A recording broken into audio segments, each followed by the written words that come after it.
People always ask me, what is environmental awareness? And what I try to explain to people is making sure that you pay attention to 3 different variables when you're in any kind of environment.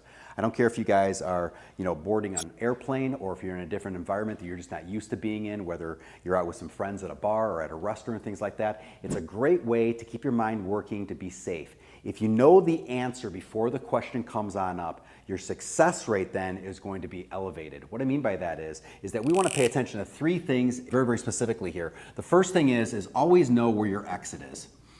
There is a reason why you board a plane and they point out to you where those exits are, because if emergency arises, that's not the time to then start searching where the exit is. If you know where the exit is before an emergency arises, well, once again, you're going to be in a much, much better place. So the first thing is knowing where your exit is. So if we are, let's say, at a concert and we want to know where the closest exit is, just being able to point that out to yourself mentally is going to give you a huge advantage if by chance an emergency goes down.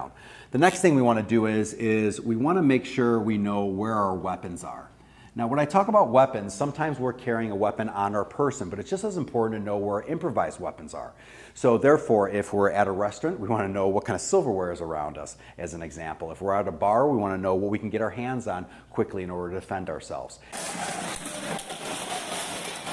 If we're walking down the alleyway and all of a sudden we hear something or we see something that makes us feel uncomfortable, we want to look around and find out what can we use around us that can be used as an improvised weapon in order to defend ourselves if we need one, all right? The third thing we have right here is what we call our allies. Well, this is the one that people always forget about. And all that means is that we just want to identify, is there anyone around us that can help us if by chance an emergency arises? And what I always really encourage people to do is kind of create some kind of rapport with that person when we get in that environment. So for instance, if I go ahead and I have a seat on a plane and I see somebody around me that I think is pretty comfortable with handling themselves if a situation would arise, go ahead and make a nice comment to that person, whether it's something they're wearing, or ask that person a quick little question to start up a nice little conversation.